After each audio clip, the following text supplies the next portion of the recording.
When it comes to meat snacks, beef jerky is one of my favorite. It's perfect in between meals, great as a snack, great on a road trip, really any time is always a good time for beef jerky. The only downside is that it's pretty expensive when you buy it at the store. So today I'm gonna show you my super easy method of doing a delicious beef jerky at home. For our protein, we're gonna be using this beautiful beef eye of round. As you can see, it is nice and lean. You can see which way the grain goes. There's a little bit of fat on the underside. We're gonna trim all this off, but otherwise it is a very nice and lean looking piece of beef. This beef eye of round costs $6.99 a pound. It's a little bit under 2 pounds and cost me just about $12. This is going to be a whole lot of jerky for not a lot of money. I like using leaner cuts to make my beef jerky, which is why I'm using this eye of round, but you can use other cuts as well. Flank steak works great. Any sort of a roasty, larger cut of beef can be made into beef jerky. To start, I'm going to trim off some of this excess fat that's on the underside. We don't really need any of this in our jerky. You can also leave the fat on. I just like my jerky to be more on the lean side, so I like to trim all this off. We're also going to remove the silver skin that you can see on the beef. This will never render down and it's going to be super chewy and tough once it's cooked. So just take your knife, insert right underneath and slowly cut this silver skin off to expose the meat. Our beef is trimmed up and ready to be sliced up. Now there's two different ways you can make your beef jerky, and a lot of this will depend on your personal preference. If you like your beef jerky to be more tender or more chewy. If you like your beef jerky to be more tender once it's done, you're gonna have to slice across the grain, which as you can see, the grain goes up and down, so you have to cut across the grain. And if you like your beef jerky to be more on the chewy side, you have to slice with the grain. We're gonna do it both ways with this roast so you guys can see how it turns out. So as you can see, the grain goes up and down this way, so I'm gonna slice this guy right down the middle in half.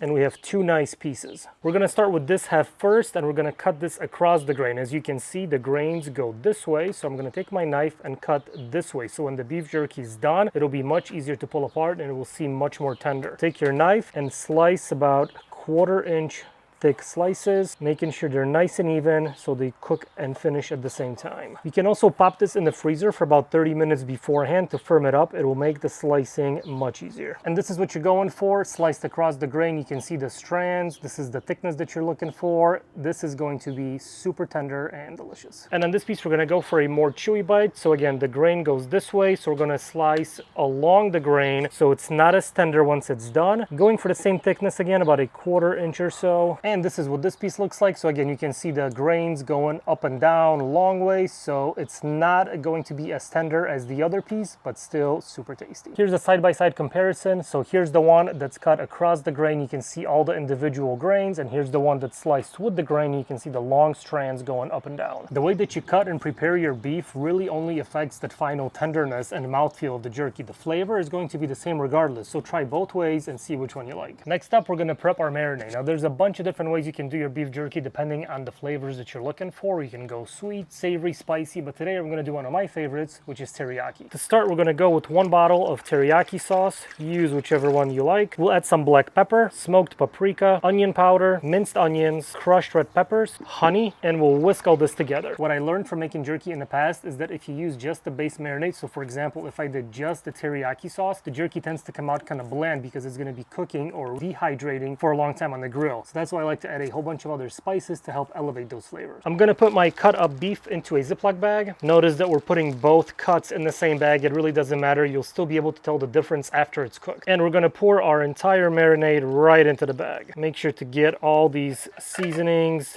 bits and pieces from the bottom in there as well. Squeeze as much air as you can out of the bag. We're gonna seal it up and now just massage everything in to make sure every piece is nicely coated. I'm gonna put the Ziploc bag in the fridge for at least a couple hours. Ideally, you wanna prep this the day before so it can marinate for at least 24 hours. The longer it sits in this marinade, the more flavorful our jerky is gonna be. I'm gonna be doing my jerky on my big green egg at that low indirect heat. You can also do the same recipe in your oven if you choose to do so. Follow the same temperature and time guidelines and it should come out just the same. As always, I've got a couple starter cubes in my charcoal. I'm gonna put in the plate setter next. So this is gonna create that indirect cooking zone, and my grate will go right on top. The key to making good beef jerky is to cook it at that low temperature. We're not really trying to cook the meat as we are trying to dehydrate it or pull all the moisture out. So I'm gonna bring my big green egg up to about 180, definitely no more than 200 degrees before I put the meat on. If you're doing this at home, keep your oven at that low temperature or use a dehydrator for the best results.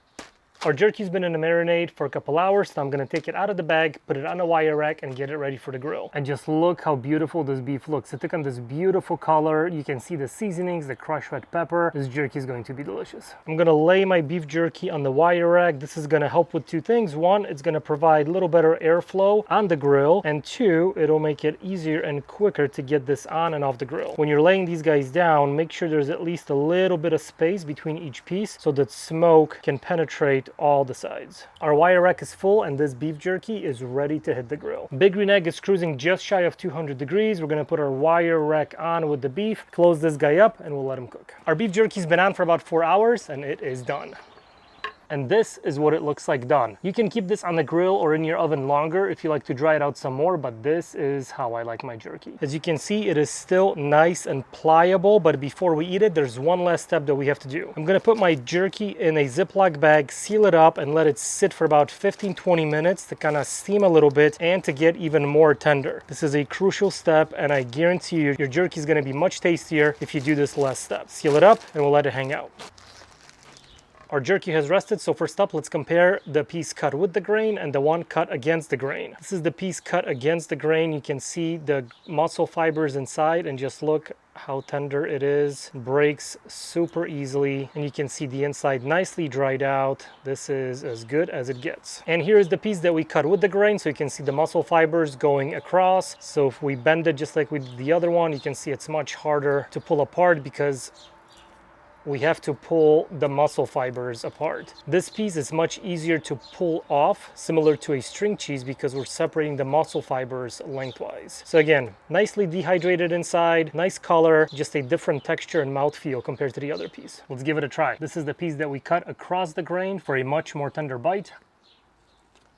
That's really good. The marinade, super flavorful, has that nice little kick from using the crushed red pepper, a little sweetness from the teriyaki sauce, a little smokiness from cooking it on the grill. The inside isn't completely dried out. I don't like my jerky to be super dry where it just kind of cracks and break apart. Put it more dried out jerky, just keep it on a little bit longer. You really can't overcook it. It'll just kind of eventually dry out way too much. This right here is as good as I like it. And now for the piece that we cut with the grain. So again, the long muscle fibers. So this should be much more chewy. And it is. Same flavor because we use the same marinade, just a different mouthfeel. If you like your jerky to have that more chew, more mouthfeel to it, cut it with the grain and you should be happy. That's gonna be it for this video. Hopefully you guys liked it. If you like what I'm doing, hit that subscribe button, leave a comment, give it a thumbs up, and I will see you next time.